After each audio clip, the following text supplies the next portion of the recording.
Hi అండి, చెన్నూరు చేతి వంటకి స్వాగతం. ఇప్పుడు నేను మీకు మెత్తళ్ళ కూర చేసి చూపిస్తాను. చాలా సింపుల్గా చేసుకోవచ్చండి, మంచి టేస్టీగా ఉంటాయి, హెల్తీ కూడా. చిన్న చిన్న చేపల ఆరోగ్యానికి కూడా మంచిది కనుక మీకు చూపిస్తాను. దానికి కావలసిన పదార్థాలండి ఇవ్వరండి. ఈ కిలో మెత్తలు బాగు చేయించి శుభ్రంగా వాష్ చేసి పెడితే ఇవి వచ్చేయండి కిలో. వీటికి సరిపడా ఇగోనండి ధనియాలు, ఒక 2 స్పూన్లు ధనియాలండి. జీలకర్ర కూడా కొంచెం ఎక్కువ వేసుకోవాలి, ఇది కూడా అంతేనండి. జీలకర్ర ఒక 6 లవంగాలు అండ్ ఇవ్వనండి 4 ఉల్లిపాయలు. మీకు అంటే ముక్కలైతే తెలియదని చెప్పి ఉల్లిపాయలు ఉంచాను కట్ చేసి. ఇవన్నీ మనం మిక్సీ పట్టుకోవాలండి. మిక్సీ పట్టుకుని మిక్సీ జార్ తీసుకుని అన్నీ నేను వేసేస్తున్నాను. వేసిన తర్వాత ఇవి కూడా కట్ చేసి మిక్సీ పడతానండి. అన్నీ కలిపేసి పట్టేయాలి. అవి కొంచెం నలిగిన తర్వాత ఈ ఉల్లి ముక్కలు వేసేసి మిక్సీ పడతాను.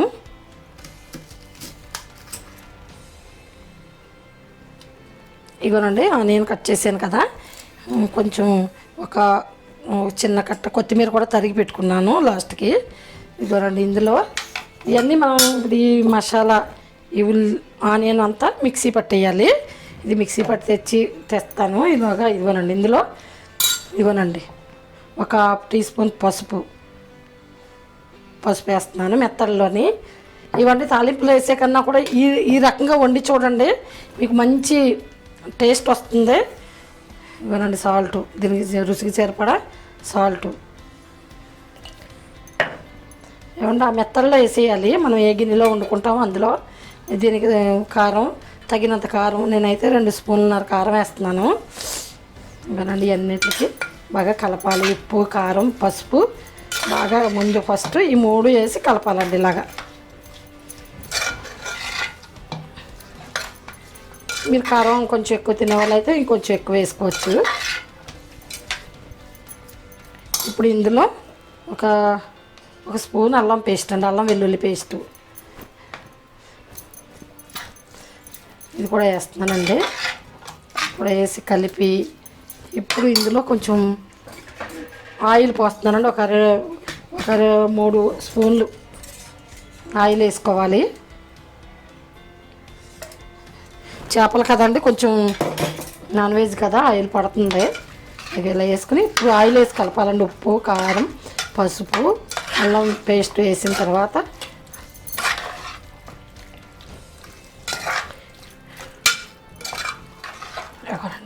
బాగా కలుపుకోవాలండి. చక్కగా అన్నిటికీ పట్టేలా కలుపుకొని ఇవ్వాలండి. ఇప్పుడు మసాలా మిక్సీ పట్టడానికి వెళ్తున్నాను. ఇదిగోనండి ఇలా కోర్సుగా నలిగిన తర్వాత ఇందులో ఆనియన్ వేసేసి మిక్సీ పట్టేద్దాం. ఇవన్నీ మెత్తగా నలగొట్టుకునండి. పేస్ట్ చేసుకుని ధనియాలు, జీలకర్ర, లవంగాలు, ఆనియన్ పేస్ట్ వేసాం కనుక ఇందులో వేయలేదు. ఇవన్నీ నేను మిక్సీ పట్టి తీసుకొచ్చాను. ఈ అల్లం పేస్టు, ఆనియన్ పేస్టు, దీంట్లో ఇంకొంచెం ఆయిల్ వేసుకోవాలండి. కొంచెం అంటే తగ్గినట్టు అనిపించింది, కొంచెం ఆయిల్ పడుతుంది. ఆయిల్ వేసుకుంటే టేస్ట్ బాగుంటుందండి. ఇంకొంచెం వేస్తున్నాను నేను. ఇదేనండి ఇప్పుడు ఈ ఆయిల్ వేసి కలిపిన తర్వాత ఇప్పుడు ఇదిగో మిక్సీ పట్టుకొచ్చాను కదండి, మసాలా అంతా ఇందులో వేసేయాలి.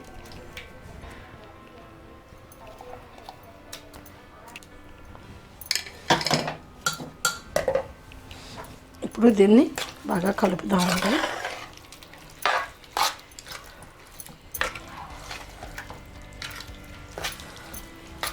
ఈ ఆనియన్ పేస్ట్ అంతా ఈ మెత్తలకి బాగా కలుపుదాం.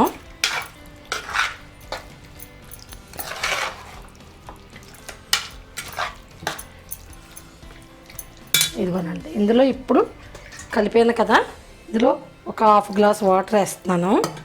ఎక్కువ పోసేయకూడదండి. ఇదంతా చక్కగా ఫస్ట్ హై ఫ్లేమ్లో పెట్టుకుని 1 నిమిషం కూర వేడెక్కిన తర్వాత అంతా లో ఫ్లేమ్లోనే టర్న్ చేసుకోవాలండి. లో ఫ్లేమ్లో ఉడికించుకుంటేనే బాగుంటుంది. మనం కూర దించేసరికి ఇలా ఉండాలి కనుక కొంచెం వేస్తున్నానండి. మరీ భారీ లెవెల్లో పట్టం వాటరు.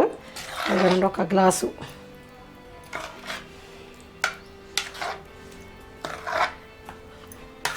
ఇలా కలిపి చూసుకుంటే మనకి ఉడకాలి కనుక కొంచెం సేపు అదిగోనండి సరిపోతాయి. ఇది ఇలా పెట్టుకుంటే మీకు సరిపోతుందండి. మరీ ఎక్కువ వేసేసిన చిన్న చేపలు కనుక ఇడిపోతాయి. అప్పుడు దీన్ని పొయ్యి మీద పెడదామండి. పొయ్యి మీద పెట్టి ఒక 2 మినిట్స్ వరకు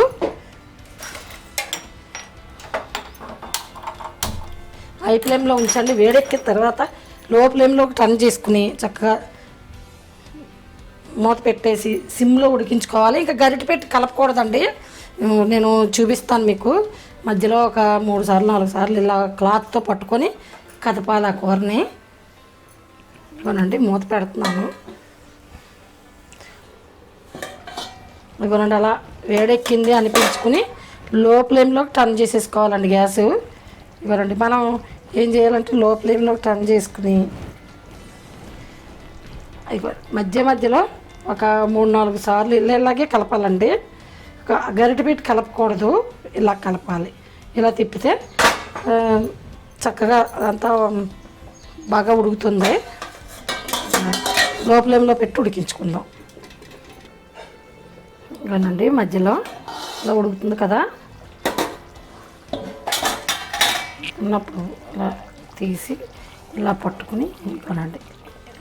మనం అంత చిక్కగా పెట్టినట్టుందా, కొంచెం పలసబడినట్టుందా చూసారా? ఇలా కలుపుకోవాలండి. ఇలాగ చుట్టూ ఉన్నాయన్నీ అలా అడిగి పైకి కింద పైకి అలా వస్తాయి. ఇలా తిప్పుకొని అలా మధ్యలో ఒక 2-3 సార్లు అన్నా కలుపుకోవాలండి. కలుపుకుంటూ అలా లో ఫ్లేమ్లోనే ఉడికించుకోవాలి. ఇది మీకు చూపించడానికని గరిటె పెడుతున్నాను. ఇదిగోనండి ఇలా పలసగా ఉంది కదా, దగ్గర పడాలి. ఇది ఇగురు కూర కదండి, ఇందులో చింతపండు ఏమీ వేయము, మెత్తలు ఇగురు. ఇదిగోనండి మళ్ళీ మూత పెట్టేసుకొని అలా ఒక 4-3 సార్లు అలా క్లాత్ తోటి ఇలా పట్టుకుని తిప్పుకుంటే మనకు అడుగంటకుండా ఉంటుంది.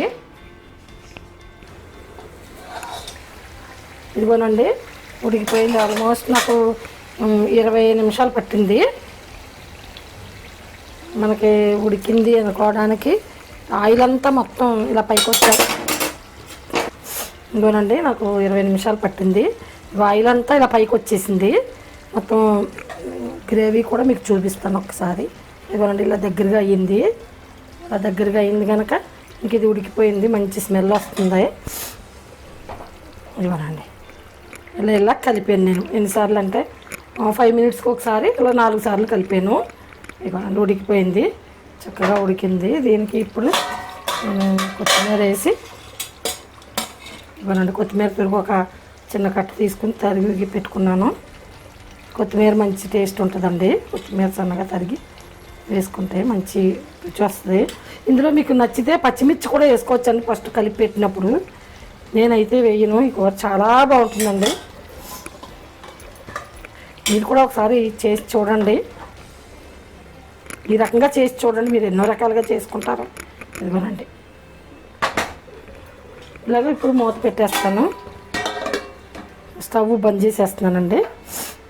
చక్కగా కొత్తిమీర వేసాం కదా, ఒక 5 నిమిషాలు మూత తీయకుండా ఉంటే ఆ ఫ్లేవర్ అంతా దానికి పట్టి చాలా బాగుంటుంది. ఇదిగోనండి కూర నేను వేయించి దించి చూపిస్తున్నాను. ఇవ్వనండి ఇలా మనం ఒక సైడ్ నుంచి తీసి సర్వ్ చేసుకోవచ్చు, చాలా బాగుంటుంది. మీకు ఒకవేళ సాల్ట్ చూసుకున్నా కొంచెం వేసుకోవచ్చు తక్కువైతే. ఈ వీడియో మీకు నచ్చినట్లయితే లైక్ చేయండి, షేర్ చేయండి, సబ్స్క్రైబ్ చేయండి.